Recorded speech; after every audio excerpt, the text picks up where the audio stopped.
Donc on va parler d'un phénomène, un phénomène qui s'est propagé dans notre société, surtout quand on sait que la société est constituée de familles et que la famille c'est le socle solide de la société. Si la famille est solide, mais si la famille est disloquée, qu'en est-il de la société? C'est pareil, c'est ce qu'on est en train de voir.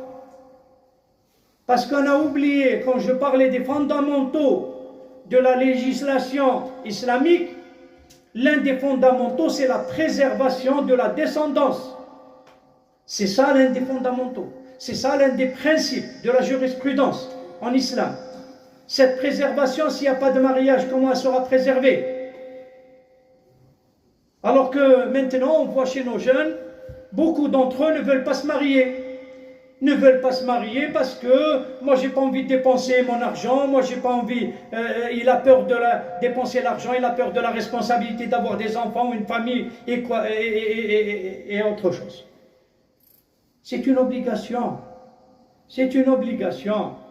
Le prophète sallallahu alayhi wa sallam, il nous a dit de faire très attention.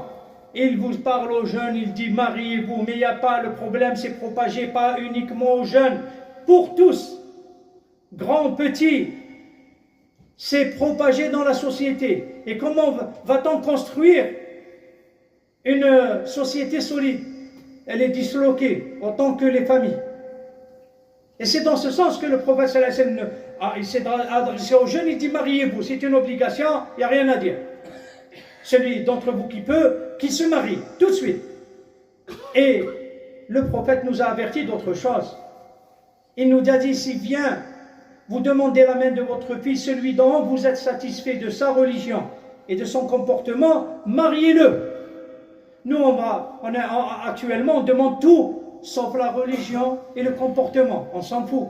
L'essentiel, c'est qu'il travaille, il a son argent, il a sa maison, il a la voiture. Et quoi d'autre? Demandez s'il a le bâton encore. La religion, c'est pas grave. Mais c'est ça qui est grave.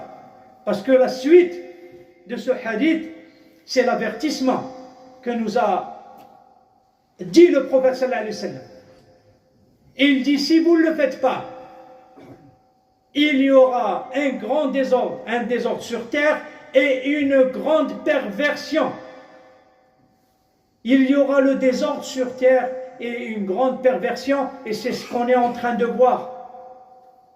Et j'ai cité les compagnons qui ont peur de ça, qui n'ont pas laissé passer ces accès, cette possibilité.